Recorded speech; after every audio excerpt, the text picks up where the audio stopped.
Narinig mo na ba yung God is good all the time and all the time God is good? May kwento ko, share ko sa'yo. Merong hari na mahilig mag-hunt. So kasama niya yung mga kaibigan niya. And meron siyang isang servant, lagi nagpapasalamat sa Diyos. Sobrang favorite siyang servant. So sinasama siya ng hari kahit saan siya pumunta. Every time nakaka-hunt ng hayop, sinasabi ng servant, God is good all the time. All the time, God is good. So syempre, nagkakamoral yung hari. Yes, thank you, sabi niya doon sa servant niya. And then one time, hindi nakasama si servant. Tapos, nag-hunt sila. Ang nangyari, na-aksidente yung hari. Aksidenteng nahiwa niya yung daliri niya. Naputol. At syempre, nadisgrasya sila. Pauwi sila ngayon, bit-bit yung hari dahil duguan yung kamay at may mga pasapasa sa katawan. Hanggang sa nakita ng servant yung hari, sabi ng servant, God is good all the time. All the time, God is good. Eh, syempre, yung hari na buwisit, anong God is good all the time? Nahiwa na nga ako eh. Ikulong to. Kinulong yung servant. Kinulong.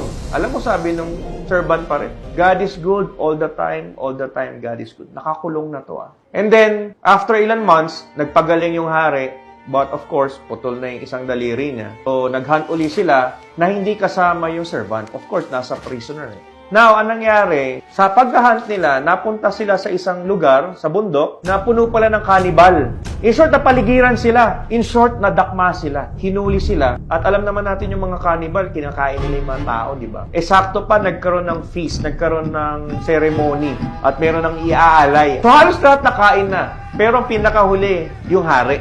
So, ang ginawa ng priest, ng mga cannibal, of course, sinek muna yung offering, yung buong katawan ni hari. And then, nakita yung daliri. Nakita yung daliri putol. Sabi nung cannibal, hindi to pwede maging offer natin. This is not pure and perfect. Pakawalan nyo na yan. Hayaan nyo na yan. So, yung hari umuwing mag-isa, sugatan, duguan, at syempre, pagod na pagod. He's so exhausted. So, papasok na siya sa kaharian niya. Nakita siya ng mga servants niya. Alalang-alala, nasan kayo galing, hari? Ganyan-ganyan. Tapos, natandaan niya, naalala niya yung servant na pinakulong niya. Alam mo, no? Pinatawag niya. Naalala kita kasi ganito nangyari sa akin, muntik na ako makain. At doon ko na-realize, tama nga, God is good all the time. All the time, God is good. Ngayon, nagtataka lang ako, bakit nung pinakulong kita, kahit sobrang sama ako sa'yo, sinabi mo pa rin, God is good all the time. All the time, God is good. Alam mo, sabi ng servant, God is good all the time God is good. Mahal na hari, kung hindi mo ko pinakulong.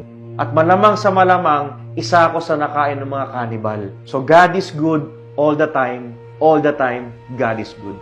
Ano yung lesson na makukuha natin dito? Most of us, feeling natin, pangit nangyari sa buhay natin. Feeling natin na pinapahirapan tayo ng Diyos. Pero ang totoo niyan pala, mas maganda ang plano para sa atin, mas maganda ang naghahantay para sa atin. Ang importante dito, maniwala ka lang. Ang dami kasing tao nagpapasalamat lang pag maganda nangyayari.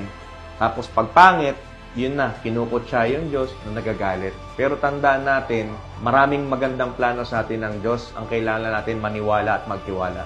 Because God is good all the time God is good.